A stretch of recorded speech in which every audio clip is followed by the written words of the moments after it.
అందరికి నమస్కారం. నేను శిరీష. ఈరోజు మనతో పాటు ఉన్నారు ప్రముఖ ఆధ్యాత్మికవేత్త జ్యోతిష పండితులు బ్రహ్మశ్రీ డాక్టర్ గోపాలయ్య గారు. గురుగారితో మాట్లాడదాం. నమస్కారం గురుగారు. గురుగారు, ముఖ్యంగా మరి జనవరి మాసంలో సింహరాశి వారికి ఎలా ఉంటుందంటారు? ఎలాంటి జాగ్రత్తలు తీసుకోవచ్చు అంటారు? అలాగే ఆరోగ్యపరంగా, ఆర్థిక పరంగా ఎలా ఉంటుందంటారండి? చూడమ్మా, సింహరాశి అధిపతి సూర్యుడు అని అందరికీ తెలిసిందే. ఈ సూర్యుడు ఇప్పుడు వచ్చేసి మకర రాశిలో ఉన్నాడు. జనవరిలో మకరం అంటే 15వ తారీఖు మకరంలోకి వస్తాడు. 15 జనవరి వరకు ధనుసు రాశిలో ఉండి పంచమంలో ఉన్నాడు. తర్వాత 6వ ఇంటికి వస్తున్నాడు. 15 జనవరి వరకు ఈ రాశి వాళ్ళకి అన్నీ మంచి జరుగుతాయి. 5వ ఇంట్లో సూర్యుడు ఉండడం వల్ల తెలివితేటలు బాగా వాడతారు, మంచి జ్ఞానాన్ని సంపాదించుకుంటారు, ఉత్సాహంగా ఉల్లాసంగా అన్నీ ఎంజాయ్ చేస్తారు. బ్రహ్మాండంగా ఉంది. కానీ 16 జనవరి నుంచి 6వ ఇంట్లోకి మకరంలోకి సూర్యుడు రావడం వల్ల వీళ్ళకి 6వ ఇల్లు మంచిది కాదు. అంటే ఆరోగ్యపరంగా కానీ, రుణ ఒత్తిడి కానీ, అనేక రకాల చిన్న సమస్యలతో ఉంటారు. కాబట్టి వీళ్ళకి ఏలినాటి శని ప్రభావం తీవ్రంగా అష్టమ శని ప్రభావం తీవ్రంగా ఉంది. మరి సూర్యుడికి శనికి అస్సలు పడదు కాబట్టి ఒక చూపు ఎక్కువ చూస్తాడు.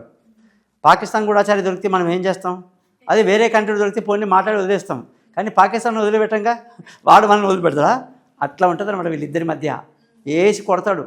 అందుకే ఈ సింహరాశి వాళ్ళు రోజు కూడా చక్కగా ఆదిత్య హృదయం చదువుకొని తమ సెల్ఫ్ కాన్ఫిడెన్స్ని బాగా పెంచుకోవాలి. 15 జనవరి తర్వాత సూర్యుడు కూడా సహకరించడు. అంతవరకు జాగ్రత్తగా ఉండాలి వీళ్ళు.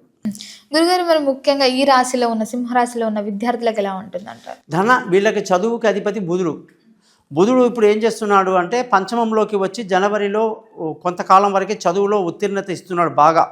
వీళ్ళు ఏం చేయాలంటే బుధుడు పంచమంలో ఉన్నంత వరకు అంటే ఒక 15th జనవరి వరకు అట్లా చాలా బాగా కష్టపడితే వీళ్ళకు చదువు అంతా ప్యాకేజ్ అయిపోతుంది. ఎందుకంటే మెయిన్ ఎగ్జామ్ కూడా చాలా దగ్గర ఉంది కాబట్టి తొందరగా ఇప్పుడు చదువు పెట్టుకోవడం మంచిది. తర్వాత వచ్చే రోజుల్లో బుధుడు చదువు మీద ఎక్కువ కాన్సన్ట్రేట్ పెట్టనీయడు, అనేక ఆటంకాలు సృష్టిస్తాడు. కాబట్టి చదువు విషయంలో చాలా జాగ్రత్తగా ఉండాలి. చదువు ద్వితీయ స్థానం, అందులోనే ధనస్థానం కూడా. నువ్వు అన్నావు ఆర్థికంగా కూడా 15 జనవరి వరకు ఎంత సంపాదించుకోవచ్చు. 15 తర్వాత ఏం చేయాలి? నీ బాధ్యత ఇంకోళ్ళకి అప్పగిస్తే వాళ్ళు సంపాదించి పెడతారు. నీవు వాళ్ళ కూర్చొని మాట్లాడితే ఏది కాదు, అది చూసుకోవాలి. గురుగారు, మరి ముఖ్యంగా ఎవరికైతే సంతానం లేకుండా బాధపడుతుంటారు కదా, సో ముఖ్యంగా మరి ఈ సింహరాశి వారికి సంతాన యోగం ఉందంటారా? ఈ జనవరి నెల సంతానాధిపతి గురువు. వీళ్ళకి ఈ గురువు మేలు అన్నమాట, మేలు గ్రహం కాబట్టి 11వ ఇంట్లో ఏకాదశంలో ఉన్నాడు కాబట్టి గురువు మంచి సంతాన యోగాన్ని ఇస్తాడు. మగపిల్లలు పుడతారు. అలాగే ఈ జాతకంలో ఎట్లా ఉంటుందంటే వీళ్ళు చాలా తెలివిగా, ఈ గురువు ఉండడం వల్ల చాలా తెలివిగా ఏ పని చేసినా కరెక్ట్గా చేస్తారు. ముఖ్యంగా ప్రయాణాలు కూడా పంచమ స్థానమే కాబట్టి వీళ్ళ పిల్లలు ప్రయాణ స్థానం కూడా చాలా అనుకూలమైన ప్రయాణాలు చేస్తారు. పెద్దవాళ్ళు కాలేజీకి వెళ్ళాలి, చేరాలి, కొత్తగా ఏదైనా ఇన్స్టిట్యూషన్లో వెళ్ళాలి, విదేశాల కన్నా కూడా ఆ సీటు రావడం కానీ, ఆ కాలేజీలో ప్లేస్ రావడం కానీ అన్నిటికీ గురువే అధిపతి. కాబట్టి గురువు బ్రహ్మాండంగా ఉన్నాడు వీళ్ళకి, సింహరాశి వాళ్ళకి. గురుగారు, మరి ముఖ్యంగా ఉద్యోగ వ్యవస్థలో ఉన్న వారికి ఎలా ఉంటుందంటారు? ఉద్యోగం ఏదైనా మార్చాలి అనే ఆలోచన ఉన్న వారికి ఈ మాసం అనుకూలంగా ఉందంటారు? సింహరాశికి ఉద్యోగం ఇచ్చేవారు ఎవరు? శుక్రుడు వీళ్ళకి 6వ ఇంట్లో ఉండడం వల్ల ఉద్యోగానికి అధిపతి శుక్రుడు 6వ ఇంట్లో ఉండకూడదు. అతను 15వ తారీఖు తర్వాత జనవరి ఎప్పుడైతే కుంభరాశిలోకి వెళ్తారో అప్పుడు వీళ్ళకి మంచిది. అంటే మొదటి 2 వారాలు కొంచెం కఠినంగా ఉంటాయి. ఇటు సూర్యుడు బాగాలేకపోవటమో, లేదా అక్కడ శని అష్టమ శని, శుక్రుడు 6th హౌస్లో ఉండి కొంచెం ఇబ్బంది పెడతారు. కానీ 15 తర్వాత జనవరి తర్వాత ఉద్యోగంలో మంచి ప్రమోషన్లు, ఇంక్రిమెంట్లు, పై అధికారుల ప్రశంసలు, మంచి పేరు ప్రఖ్యాతులు సంపాదించుకుంటారు.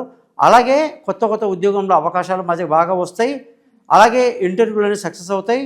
ఉద్యోగం లేని నిరుద్యోగులు కూడా చాలా హ్యాపీగా ఉంటారు.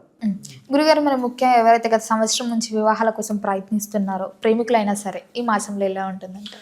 వీళ్ళకి మెయిన్ ప్రాబ్లం ఎక్కడ కొట్టాడు ఈయన? ఏలినాటి శని. అందరూ అంటారు ఈ అష్టమ శని, ఏలినాటి శని మాకు ఏం చేస్తుంది అని ప్రతి రాశి వాళ్ళు అడగాలి. ఎందుకంటే మేషరాశికి ఉద్యోగం, వ్యాపారం, వృషభ రాశికి అదృష్టం, మిథున రాశి వాళ్ళకి అట్లా ఒక్కొక్క రాశికి మెయిన్ రీజన్ ఇస్తుంటాడు ఆయన శని. ఈ శుక్రుడి దగ్గర ఈ సింహరాశి వాళ్ళకి ఏమైంది? దేనికి అధిపతి అయినా అంటే భార్యాభర్తల మధ్య గొడవలు. అష్టమంలో ఉండి భార్యాభర్తల మధ్య గొడవలు, విడిపోవటాలు, దూరమైపోవటాలు, మిస్అండర్స్టాండింగ్ విపరీతంగా ఉంటుంది. ఎంతకన్నా తెగిస్తారు ఈ టైంలో. ఇద్దరు సై అంటే సై అంటారు. అనవసరంగా లాయర్ నోటీసులో వెళ్ళిపోతుంది, అన్ని గొడవలు అయిపోతాయి. ఇవన్నీ ఈ సీజన్ అన్నమాట వీళ్ళకి. అందుకే సప్తమంలోకి శని, సప్తమాధిపతి శని అష్టమంలో ఉండి భార్యాభర్తల మధ్య విచ్ఛిన్నాన్ని చూపిస్తున్నాడు. ఎక్కడ కూడా ఎంత మంచి భార్యాభర్తలైనా సరే ఏదో రకంగా మానసికంగా కొట్టుకోవడం, తిట్టుకోవడం. ప్రేమికులైతే అసలు దండం పెట్టి తూర్పుకు దండం పెట్టడం మంచిది. ఇప్పట్లో అసలు మాటలొద్దు, ఏది వద్దు. అలాగే దూరంగా ఉన్న భార్యాభర్తల్ని కలుపుదామని ట్రై చేసామనుకో, మధ్యలో నువ్వు అయిపోతావు, వాళ్ళిద్దరు కలిసి నిన్నే కొడతారు. కాబట్టి ఆ జోలి కూడా మనం వెళ్ళకూడదు.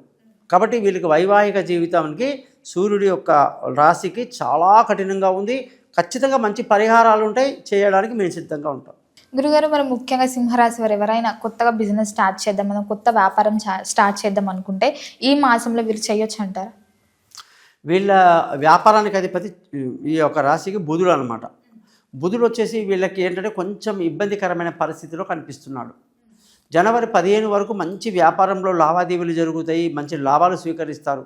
15 జనవరి తర్వాత బుధుడు ఎప్పుడైతే మకర రాశిలోకి వెళ్తే అంత ఉపయోగం ఉండదన్నమాట వీళ్ళకి.